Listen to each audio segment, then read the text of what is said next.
Himmel is always giving meaning to the story and its characters, showing us how to understand the journey in ourselves. And that's because Himmel isn't just a beloved dead hero, he's being canonized in-world, turned into an icon, a set of teachings, and a living moral standard that people keep consulting after he's gone. You can see it everywhere: statues, stories, even the calendar counting the years after his death. So today we're tracing how Himmel becomes a Christ figure, not through miracles, but through the way his values spread and start guiding choices for those that follow him in Frieren. We first have to understand why he's even able to become a moral standard. There's lots of heroes that defeat the big bad and never become anything more than that. So what makes Himmel so special? The story doesn't give us internal monologues, but instead shows us the past as the characters remember it. For Frieren, it's almost always Himmel the hero's party. The best example of this is her time with Old Man Vol. Her and the old man are walking on their last night hanging out together. She thanks him for giving her the chance to get to know Himmel and the party back then. We cut to back then, when the hero's party met the old man. Himmel's asking why he guards the village. He plays it emotionally close to the vest like a quiet old warrior would. It's dumb, who cares? Himmel's expression throughout this exchange is much different than his normal face. He's not smiling before every half-laughing delivered line. The look is serious, almost grave. Himmel wants to know why this man's dedicated his life to protecting a village where no one even knows who he is, or how long he's been sitting at the entrance. Himmel's look tells us that he suspects the reason is deeply personal, and requires a kind of respect that his usual tone can't convey. So when he tells the old man, people don't risk their lives for reasons that don't matter, it opens him up, and Fortigi shares his reason, a promise made to his long-dead wife. Vol let his mask slip and starts immediately pulling it back up. "I've already said too much, you won't get another word out of me." But the old man knows how both his reason and his posturing follow-up sound. It's ridiculous, isn't it? Keeping a promise to someone who's already dead. His face drops. Himmel responds in the most, "Holy shit, this guy's the real deal" way. そうだね。とその人はあなたが約束を守ってくれていることを。 First, Himmel tells the truth. Yeah, it is a little silly. It's quick, but that look on the old man's face drops in a moment of disappointment. I knew I shouldn't have said anything. Of course it's silly. Secondly, this is where we hear Himmel the hero, Himmel the messianic figure. But I believe she's happy that you're keeping that promise. What a line. Himmel just told him the truth, the real truth, pointing out the forest for the trees that the old man can't see through his almost closed eyes. Fortigi looks down and just has that same reaction we all did. Himmel. Like, this is a real hero. And the old man tells him as much, saying he'll surely defeat the Demon King.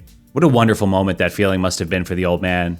To offer up your innermost self and not just have it respected, but understood and explained back to you in a way you couldn't see. This feeling, this is what we see repeated with Himmel, and it's the main reason why he's canonized, the personal, human-scale impact he had. When taken as a whole of all the lives he touched, all the peasants and no-name commoners he helped, it means so much more than defeating the Demon King. And we'll see that come back around later. Yes, the big wheels of the world turn in scary ways, but admitting your reasons for living the life you have, to a stranger, is just as frightening.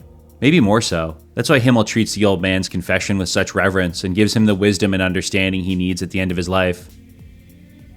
In the beginning of Season 2, Frieren's party are trapped in a cave, where their magic is nullified by blue crystals. Stark's responsible for the safety of the party, as Frieren tells him, without their mana, they're just ordinary girls. So when Chekhov's ordinary girl goes off in the form of a big venomous dragon, Stark has to grab a sound-asleep Frieren out of harm's way. He frantically asks why she wasn't on guard. "I've been trusting you with my life since I recruited you to join the party." Stark responds with his classic survivor's guilt line. "I abandoned my village because I was scared, and I'm awfully scared now. How could you trust me not to run and leave you for dead?" Frieren quoted Himmel before, but now she's channeling him. "Shall we run away together then?" Of course, this was also Eisen's concern that he shared. In the flashback confessing the same fear as his disciple, "I'm a coward that abandoned his village. You shouldn't be so reckless with your life, Himmel, because it's not safe in my shaking hands." Eisen's confessing his survivor's guilt. He feels responsible for something he was too young and powerless to stop. "I should have gone down fighting, and it's only because he's strong now that he feels such a heavy burden." Himmel's got this light breezy way about him, and it helps here, as he softly chuckles through it. "Is that right?" he says before he explains a rule for parties. "If you feel like running, then we'll all run." Because Himmel's standard isn't never run, it's never run alone. What Eisen saw as his burden, Himmel helped him let go. While it doesn't change the past, it can't hurt the people he's with now. So in the very next scene, he's fighting with the fervor of someone who's free from fear, tanking so hard he gets downed. And it's Himmel, not Eisen, who makes the call to run away, as a party. Back in the present, we match cut to a smiling Frieren. Himmel's living wisdom has steeled Stark too, like his master before him. When they're safely out of the cave, she admits it was scary, but says, "It wasn't so bad running away together, right?" No, it wasn't, and we have Himmel the hero to thank for that. 29 years after the death of Himmel the hero, we get some insight into Himmel's lore. He was an orphan with Hyder, and the sword he has is a replica of the famous hero's sword. He says he wants to become a real hero because Hyder would chide him that he was only a fake one with a fake sword. So in present day, Frieren's party are in a small mountain village after trudging through a blizzard. Stark knows this place, the home of the legendary hero's sword. This kind of town is classic fantasy fare. The hero who's going to beat the world-threatening thing is the only one who can wield the special sword, and this is where it lives. What Stark and Fern quickly find out is that the reason they've stopped off in this village isn't just shelter from the storm.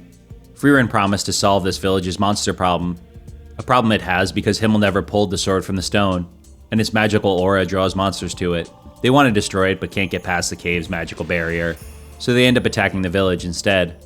When Stark sees the sword still in the cave, he's shocked, understandably, even a little betrayed. What the heck's going on here? We hear Himmel off screen after he failed to pull the real hero's sword. 僕は魔王を倒して世界の平和を取り戻す。 This is Himmel living his own wisdom, admitting the truth and then making it matter. Based on Hyder's reaction, he just had a crushing blow to his identity. As we saw earlier, a big reason why he's doing all this is proving he's a real hero with a real sword. Every story and every legend, the hero needs the Master Sword to defeat the Great Calamity. The village chief at the time even remarks, so he's not the true hero. But as Frieren credits him, almost in an epigraph, Himmel made good on his word. He became the real hero with the fake sword. So what gives, Fern asks? Why is the legend that Stark grew up on one where Himmel pulled the sword? Stark's reaction and Fern's follow-up invites us to pause for a moment and ask if they're wondering, did Frieren promise to guard this secret at Himmel's request? That he needed the world to think he really did pull the hero's sword? But she quickly dispels that, pointing to what we're talking about right now. People are canonizing Himmel. A hero doesn't need their most unflattering moments shared around. Instead, the legend goes as Stark heard it. The real hero had the real sword and beat the real big bad. Because once a figure becomes sacred, the story matters more than the receipts. Himmel's religion spreads because his wisdom is actionable. Even the people who didn't get the explanations of why it's okay to run away or keep your promises to someone who's gone got to see or hear about his care. Warble shares this at the end of Season 1. He's sitting with Frieren and telling her why he helped an old woman, when it doesn't seem like he's the type to do that at all. He's from the far north and grew up on the famous stories of Himmel the hero's adventures. But in his village, while he read the fantastical tales of the Thousand Mirror Tower, the village elders never did. Instead, they remembered Himmel protecting their home, or how he helped an old lady carry her groceries. And this piece he explains next is the heart of the religion that's spreading in the world. After Himmel the hero died and the remaining demons started acting up, I finally understood. All the stories of adventure, even killing the Demon King, none of that had anything to do with my village. Everyone had their hands full just maintaining everyday life. きっと勇者ヒンメルが俺の村に来なかったら。 So what are you trying to tell me? Frieren asks. I'm telling you I'm a follower of Himmel the hero. These little stories, the ones that matter to the elders, are the ones that led me here. I helped that old lady because it's what Himmel the hero would do. Frieren remembers them helping carry boxes across the road with a herd of shepherds there waiting to pass. Eisen asks why they're taking the time to do this. They've got bigger fish to fry. Himmel admits they do, but then says, きっとこんなことをしたって世界は変わらない。 We see her speak up to heaven. Don't worry, Himmel. The world has changed. Because someone like Warble took the stories that were shared with him as the living moral standard and applied them to his own life. Yes, he's a killer, and a warrior who's fighting demons and will do whatever he has to. But he does everything he can to help people in need because that's what a true believer in Himmel does. The small seeds of change began with helping one old lady, and now Frieren's watched the world change right in front of her, all because Himmel cared to try. Though they say it differently, because they knew him as their friend and party leader, Eisen and Hyder end up his apostles just like Frieren. In the beginning of the story, when Hyder sees Fern about to jump, he talks her out of it, putting aside the bottle and raising her as his own. When Frieren asks the dying Hyder, "Why did you save Fern?" he answers, "It's what Himmel would have done." This impacts her too, as Frieren wanders out while Hyder and Fern are saying goodbye and tells herself, "Maybe I'll do the same, the thing Himmel the hero would do." This is the moment Frieren decides to take Fern with her.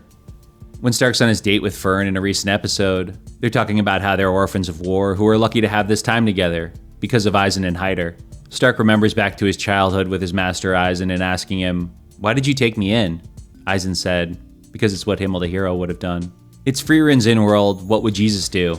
And we see people answering that with, help others however you can, save lives in front of you that need it. No one is too small for care. This all ties into the small arc we've seen with Kraft the monk. Everyone's forgotten him. even though he's half a statue that's been around for at least as long as Frieren's been alive, implying that over the span of 1,000 years, he was forgotten. He saved the world and no one knows his name or what he did, and it was only because this old woman wanted the statue cleaned that Frieren and her party recognized him. Himmel's statues are everywhere, and the implication is that he'll eventually be forgotten just like Kraft, only he isn't around to notice. But Himmel isn't just the guy who killed the Demon King. He's becoming the living moral standard. Saving the world is more than just winning the biggest, most important battle. It's the countless small moments and how you choose to act, or not, that people remember. Well, even those memories will fade.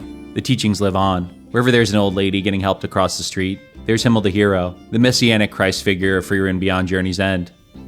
If you're still watching, thank you. Seriously, if this video hit, the easiest way to support it is subscribing. It tells YouTube, make more of this. And if you want extra episodes and updates, Patreon and memberships are linked below. Peace.